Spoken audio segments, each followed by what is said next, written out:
मध्य प्रदेश सरकार ने बढ़ाई ट्रांसफर की तारीख। अब प्रदेश में 10 जून तक हो सकेंगे ट्रांसफर। ज्यादा आवेदन होने की वजह से तारीख में को बढ़ाया गया। तबादला नीति के तहत 31 मई तक थी आखिरी तारीख।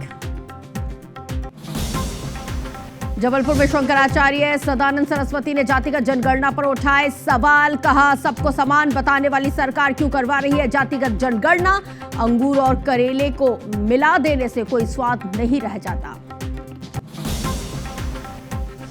फास्ट ट्रैक कोर्ट में चलेगा खंडवा गैंगरेप का मुकदमा। इधर दोनों आरोपियों की रिमांड कोर्ट ने बढ़ाई। अब 2 दिन और पूछताछ करेगी पुलिस। भोपाल में एक और लव जिहाद का मामला आया सामने। नदीम से अमित बनकर आरोपी ने तलाकशुदा महिला के साथ की दोस्ती। शारीरिक शोषण के बाद धर्मांतरण के लिए बनाया दबाव। ग्वालियर में कलेक्टर जनसुनवाई में दंडवत करता हुआ पहुंचा दिव्यांग। दबंगों पर बेटी और बहू के साथ बलात्कार का लगाया आरोप। बच्चों की जान को बताया खतरा। शिलांग में हनीमून मनाने गया कपल रहस्यमयी तरीके से हुआ लापता। सीएम डॉक्टर मोहन यादव ने की मेघालय की सीएम से बात। तलाश में जुटी शिलांग पुलिस और एनडीआरएफ की टीम।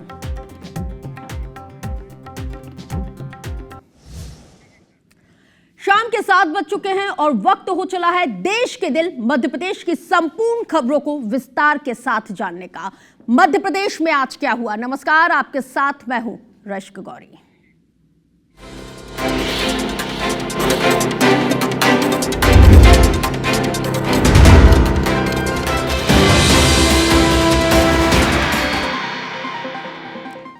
तो बुलेटिन की शुरुआत इंदौर से करेंगे, जहां पर इंदौर में नव दंपति राजा रघुवंशी और उनकी पत्नी सोनम हनीमून के दौरान शिलांग में रहस्यमयी तरीके से लापता हो गए। क्या है ये पूरा मामला, इस रिपोर्ट के जरिए समझते हैं।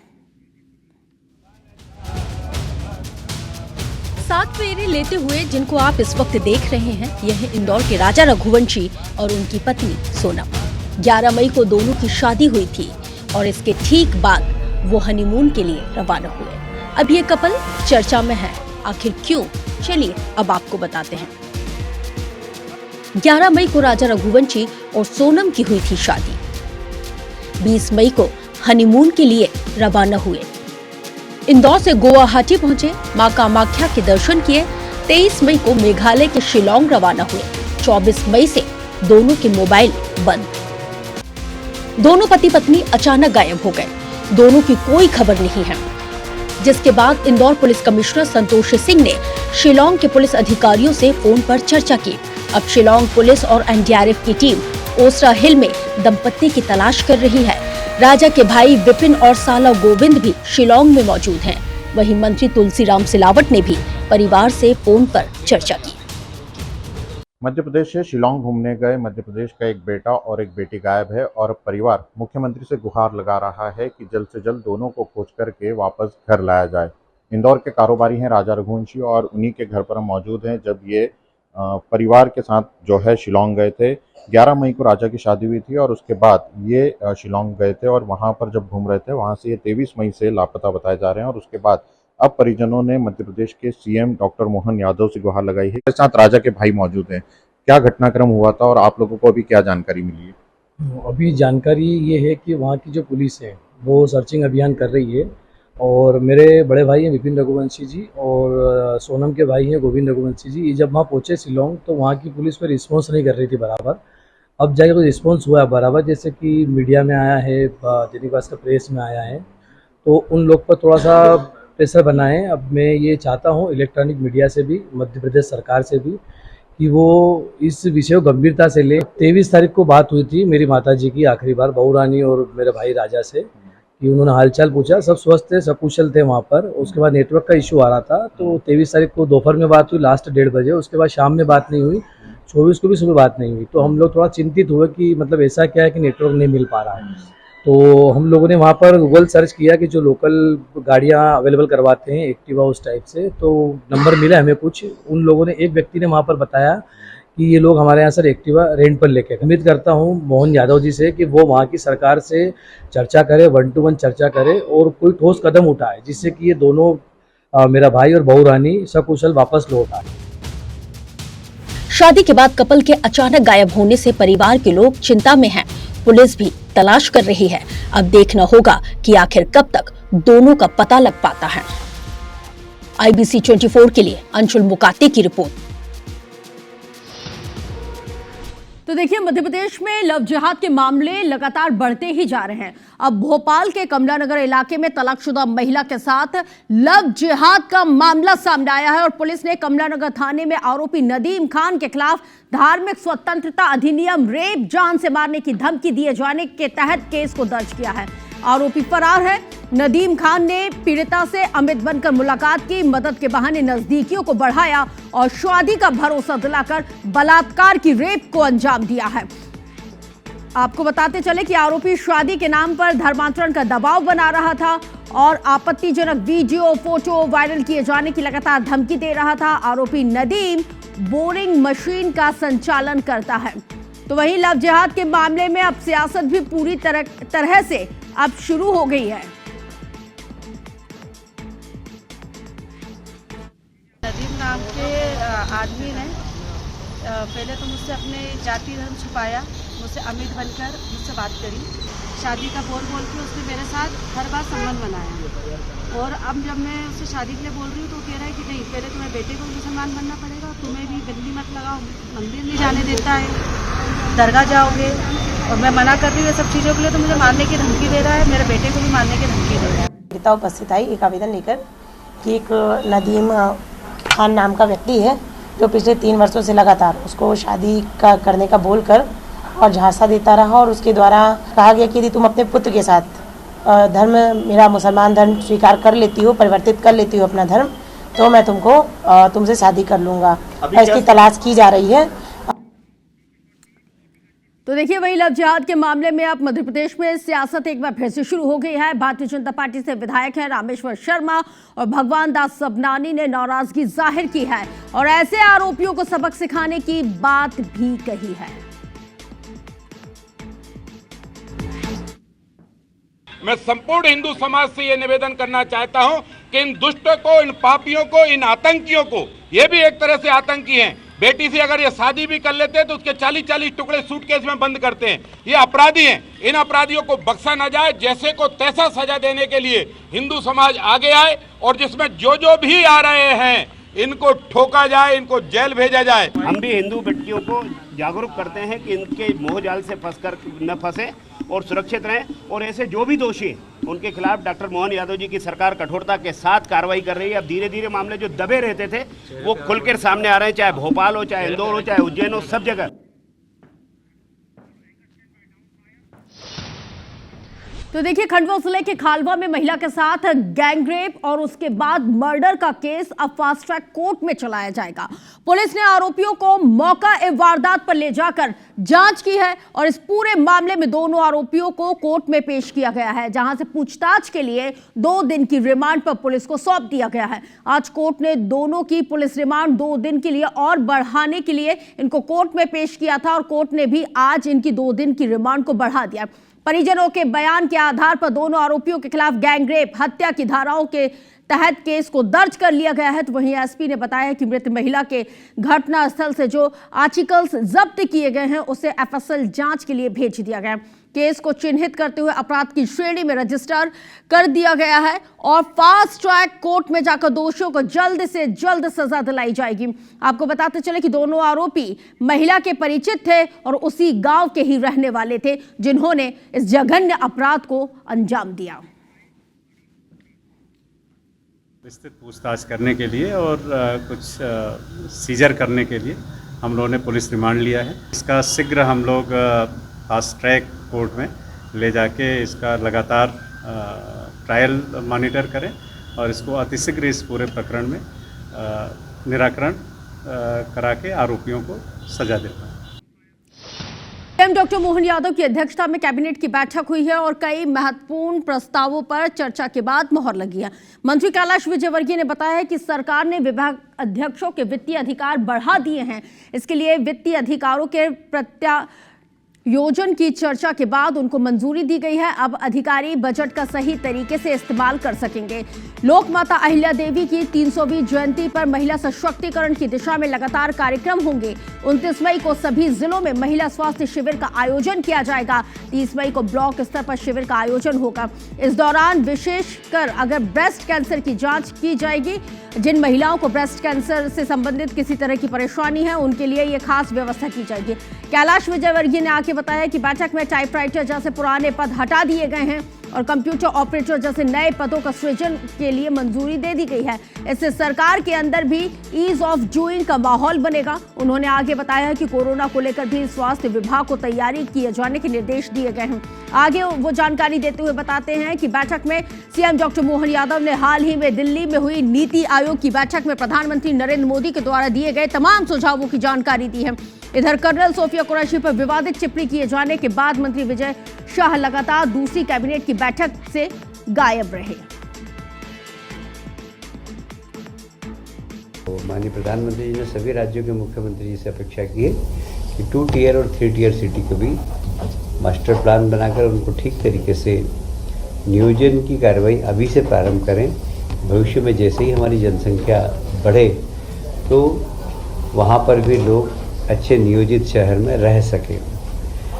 नारी सशक्तिकरण कैबिनेट की मीटिंग भी की थी और बहुत अच्छे निर्णय भी लिए वहाँ नारी सशक्तिकरण के लिए और लगा।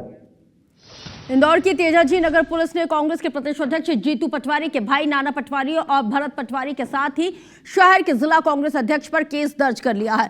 कांग्रेस के जिला अध्यक्ष और पूर्व मंत्री के 2 भाइयों पर जमीन धोखाधड़ी और धमकाने के मामले में केस को दर्ज किया गया है। दरअसल एक बुजुर्ग ने थाने में शिकायत की थी। फरियादी का कहना है कि 29 मार्च को जिला कांग्रेस अध्यक्ष सदाशिव यादव ने उन्हें 15 से 20 लोगों के साथ उन्हें डरा धमकाकर जमीन से बाहर कर दिया था। बुजुर्ग की शिकायत के आधार पर पुलिस ने केस दर्ज करते हुए तफ्तीश शुरू कर दी है। देखिए, ये तेजाजी नगर का मामला है। जमीन की धोखाधड़ी और धमकी देने से रिलेटेड एक शिकायत आई थी। नरेंद्र मेहता ने शिकायत की थी। जब शिकायत की जांच की गई और तथ्य सामने आए तो संज्ञेय अपराध पाया गया। इसको मद्देनजर रखते हुए कांग्रेस के जो जिला अध्यक्ष हैं सदाशिव यादव और भरत पटवारी और उनके छोटे भाई नाना पटवारी के खिलाफ मुकदमा दर्ज किया गया है। बीएनएस की धारा 318, 336, 337, 338, 339 और 340। तो देखिए, सागर कलेक्टर की जनसुनवाई में मंगलवार को एक किसान हाथ में पूजा की थाली लेकर पहुंचा और अधिकारियों को मिठाई फूलमाला चढ़ाने की कोशिश की गई है। ये नजारा देखकर मौके पर मौजूद पुलिसकर्मियों ने किसान को तुरंत जनसुनवाई से बाहर निकाल दिया। दरअसल पीड़ित किसान पिछले 3 सालों से अपनी जमीन के लिए खासा परेशान है और लगातार अधिकारियों के वो चक्कर काट चुका है। सुनवाई नहीं होने पर किसान पूजा की थाली लेकर जनसुनवाई में पहुंचा हुआ था। किसान का तो ये भी कहना है कि इससे तो भगवान भी मान जाते, फिर अधिकारी भी शायद मान ही जाएं। भैया, हमारी 4.5 एकड़ जमीन रिकॉर्ड से गायब हो गई है। इसके लिए हम 4 साल से भटक रहे हैं। एक बार आदेश भी हो चुका है हमारी जमीन हमें ढूंढ के दी जाए। गांव में जो हमारे क्षेत्र के साहब लोग हैं जैसे आरआई पटवारी, तहसीलदार, एसडीएम साहब, ये लोग कोई उस पर विचार नहीं कर रहे हैं और 4-5 महीने से तो हमको भटका रहे हैं। अब बात करेंगे इंदौर जिले के एक गांव में उस वक्त हड़कंप मच गया जब एक निर्माणाधीन मकान से कई साल पुरानी मतपेटियां यानी कि ईवीएम मशीनें बरामद हुई हैं। ग्रामीणों की जानकारी के आधार पर जिला प्रशासन की टीम तुरंत गांव में पहुंची और मौके का जायजा लिया गया। प्रारंभिक जांच में मतपेटियां जनपद पंचायत चुनाव की प्रतीत होती हैं और इन तमाम मतपेटियां के जर्जर स्थिति में ही थी। देखने से ये प्रतीत होता है कि ये कई साल पुरानी है। जिला कलेक्टर ने मामले को गंभीरता से लेते हुए संबंधित थाना प्रभारी को तत्काल एफआईआर दर्ज किए जाने के दिशा निर्देश दे दिए हैं। इसके साथ ही वहीं कलेक्टर का कहना है कि मामले की गहराई के साथ जांच की जाएगी कि आखिर ये मतपेटियां यहां पर कैसे पहुंची, अब तक इनकी जानकारी आखिर किसी को क्यों नहीं थी। बहरहाल मतपेटियों को कब्जे में लेकर थाने में सुरक्षित इनको रख दिया गया है। अब पुलिस इस पूरे मामले में जांच कर रही है। जनपद पंचायत के चुनाव से संबंधित कुछ मतपेटियां बरामद हुई हैं और इसमें पुलिस में प्रकरण भी हमारे द्वारा दर्ज किया जा रहा है और विस्तृत जांच भी कराई जा रही है कि कब की हैं ये पेटियां, किस चुनाव की हैं, कैसे यहाँ तक पहुँची है और कौन इसके जिम्मेदार लोग हैं, उनके खिलाफ कार्रवाई भी की जाएगी और जो भी आवश्यक कार्रवाई की ऐसी स्थितियाँ भविष्य में न बने उस पर भी ध्यान दिया जाएगा। मध्य प्रदेश के ग्वालियर में एक दिव्यांग दबंगों से खासा परेशान है। पुलिस और प्रशासन ने जब उसकी सुध नहीं ली तो दिव्यांग कलेक्टर से न्याय की गुहार लगाने के लिए दंडवत करते हुए कलेक्ट्रेट जा पहुंचा। दरअसल ग्वालियर के भितरवार तहसील के गांव की अगर बात करें तो यहां पे दिव्यांग अपने मकान और दुकान पर कब्जा किए जाने और बहू की इज्जत लूटने वालों पर कार्रवाई की मांग कर रहा है। दिव्यांग का आरोप तो यह है कि अनिल उसके घरेलू दुकान को उसने कब्जा कर लिया है। इसके साथ ही बहू के साथ बलात्कार की वारदात को अंजाम दिया। घटना के बाद पुलिस आरोपियों को थाने लेकर पहुंची और फिर अस्पताल में भर्ती कर दिया। बाद में पुलिस ने एफआईआर करने के बजाय सिर्फ मारपीट की एनसीआर काट दी। दबंगों के डर के चलते दिव्यांग अपनी बहू और उसके बच्चों के साथ डबरा में रहने लगा। इधर इस पूरे मामले की जांच का जिम्मा कलेक्टर भितरवार ने एसडीएम को सौंप दिया है।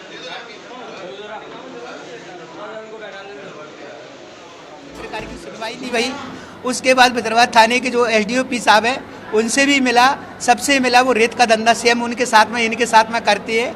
ये बहुत बड़े अनिल परिहार और सुनील परिहार बहुत खतरनाक है और भी साथ में इनके गुंडा रहते हैं। इंसाफ नहीं मिला तो 23 तारीख को मुख्यमंत्री सीएम बंगला पर भी भूख हड़ताल अनशन पे बैठूंगा। मेरे सामने तो एक आवेदन आया है, उसका एसडीएम भितरवार से संबंधित था और वहाँ एसडीएम भितरवार ने प्रकरण भी दर्ज कर लिया है, रेवेन्यू से संबंधित है। अब उसी से संबंधित हो सकता है कि पुलिस कार्रवाई भी उसमें शामिल है, तो लिख दिया एसडीएम साहब को जांच के लिए और कार्रवाई कर रहे हैं। तो देखिए, राजधानी भोपाल की शीतलदास की बगिया में जल गंगा संवर्धन महाअभियान के तहत मुख्यमंत्री डॉक्टर मोहन यादव ने श्रमदान करते हुए सफाई अभियान को भी आगे बढ़ाया। सीएम डॉक्टर मोहन यादव ने तालाब में पेड़ कचरे को साफ पड़े हुए कचरे को यहाँ पे साफ किया गया है। मुख्यमंत्री डॉक्टर मोहन यादव ने कहा है कि पूरे प्रदेश के अंदर गुड़ी पड़वा से जल गंगा संरक्षण अभियान लगातार जारी है। पीएम मोदी ने लंबे समय तक अभियान चलाकर उससे प्रेरणा लेकर मध्य प्रदेश में भी अब ये सफाई अभियान चलाया जा रहा है। गंगा दशहरा आज से प्रारंभ हो रहा है और आज यहाँ गतिविधि करते हुए ये संकल्प लिया गया है कि स्वच्छता को सभी लोग धारण करें। यशस्वी प्रधानमंत्री श्रीमान नरेंद्र मोदी जी का भी आग्रह, उन्हें लंबे समय तक जल संरक्षण का अभियान चलाया था। उसी से प्रेरणा लेकर हमने अपने जलगंगा संरक्षण अभियान पिछले साल 1 माह का चलाया था। इस वर्ष 3 माह का हम चला रहे हैं और सौभाग्यशाली हैं यहाँ बड़े तालाब भोपाल में राजा भोज की नगरी में गंगा दशहरा आज से प्रारंभ हुआ है। अगली खबर का रुख करेंगे। कथा के दौरान राम जन्मभूमि ट्रस्ट के कोषाध्यक्ष गोविंद देवगिरी द्वारा क्रांतिकारी मंगल पांडे पर की गई टिप्पणी को लेकर अब विवाद गहराता जा रहा है। उज्जैन की महाकाल सेना ने पीएम मोदी और उत्तर प्रदेश के मुख्यमंत्री योगी आदित्यनाथ को पत्र लिखकर गोविंद देवगिरी के खिलाफ कार्रवाई किए जाने की मांग की है। दरअसल गोविंद देव ने राजस्थान के ब्यावर में कथित रूप से कहा था कि यदि मंगल पांडे चर्बी वाले कारतूस का विरोध नहीं करते तो देश 1857 में ही आजाद हो जाता। उनके इसी बयान को लेकर महाकाल सेना अब विरोध में उतर आई है। महाकाल सेना राष्ट्रीय प्रमुख महेश पुजारी ने कहा है कि गोविंद देवगिरी ने व्यासपीठ से इतिहास में हुई 1857 की क्रांति को ही गलत बता दिया है। जो क्रांतिकारियों का अपमान है वो माफी मांगे, नहीं तो देश भर में उनके खिलाफ आंदोलन किया जाएगा। 1857 में क्रांति होती, पूरे देश में उस क्रांति का मैनेजमेंट हो रहा था, लेकिन उसके पहले ही मंगल पांडे ने गोली चलाकर उस क्रांति को असफल कर दिया। यह असत्य है और अपमानजनक है। गोविंद देव एक बहुत बड़े विद्वान आदमी है, राम जन्मभूमि के वो कोषाध्यक्ष हैं। यदि वो माफ़ी नहीं मांगते हैं तो उनके भी हम पुतले जलाएंगे। तो चलिए, बुलेटिन में वक्त है एमपी टॉप 10 का। सीधी में बिरसा मुंडा की प्रतिमा के साथ तोड़फोड़, असामाजिक तत्वों ने एक हाथ और धनुष को तोड़ा, आदिवासियों ने आंदोलन की दी चेतावनी। ग्वालियर में 20 साल से ज्यादा पुरानी निजी वाहनों पर रोक, 15 साल से ज्यादा पुरानी सरकारी गाड़ियों पर भी रोक, शासकीय वाहन अब रोड पर नहीं चलेंगे। मऊ के पाताल पानी में बदमाशों ने एक दंपति और युवक युवती को निशाना बनाया, सोने का मंगलसूत्र और कुछ नकदी लेकर हुए फरार। तो चलिए बुलेटिन में मैं रश्क गौरी आपसे लेती हूं इजाजत, लेकिन IBC 24 पर खबरें नॉन स्टॉप जारी हैं क्योंकि सवाल आपका है।